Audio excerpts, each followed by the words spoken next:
ከቲክቶክ ጋር ተያይዞ በቁጥጥር ስር የዋሉ ወጣቶች ነበሩ። እነዚያ ወጣቶች ለኢትዮጵያ አስፈላጊ ናቸው። ያንን አውድ ተቀላቅለው ፈጥረው ለመማር ስራ ለመስራት መሞከራቸው ሊበረታታ የሚገባው ጉዳይ ነው።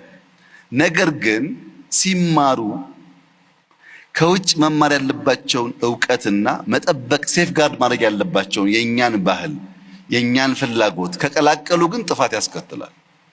ለዚያ ደግሞ መገሰጽ መመከር ያስፈልጋል ማለት ነው።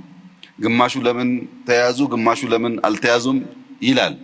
እኛ ልጆቹን ኢንከሬጅ ማድረግ ነው የምንፈልገው፣ ግን እየገሰጽን እያስተማርን። ኢትዮጵያ ከዚህ ዓመት በታች ያለው ወጣት ስልክ አያዝ ብላ ሕግ ካላወጣች፣ ቲክቶክ ደግሞ ፊልተር ማድረግ ካልቻለች፣ መጠንቀቅ ያለብን ነገር በተለይ ኢንፍሉዌንሻል የምንባል በዛ ሰፈር የምንሰራ ሰዎች በእኛ ምክንያት ብዙ ሰው ሊመረዝ ይችላል። ቢኮዝ ህፃናት አንድ የሚወዱት ሰው አለባበሱ፣ አነጋገሩ፣ ቆመናው ሁሉ ኢንፍሉዌንስ ያደርጋቸዋል።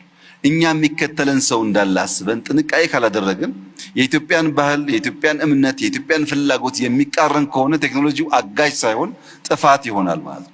ቴክኖሎጂ የምንማርበት፣ የምንጠቀምበት፣ የምናድግበት እንዲሆን በእኛ ውስጣዊ ሁኔታ የተገራ መሆን አለበት። ከዚህ አንጻር ሳይበር ሴኩሪቲ በጣም ከፍተኛ ኃላፊነት ያለበት ተቋም ነው። ይህን እንደሚያሳካ ተስፋ ይደረጋል። የተለያዩ ሴክተር እየመሩ ያሉ ወጣቶች ኢትዮጵያ ስትራቴጂ በመንደፍ ብቻ ሳይሆን በዚያ ዘርፍ ሊመሩ የሚችሉ አመራሮች በመፍጠርም ከፍተኛ ተስፋ እንዳለ የሚያመላክት ነው።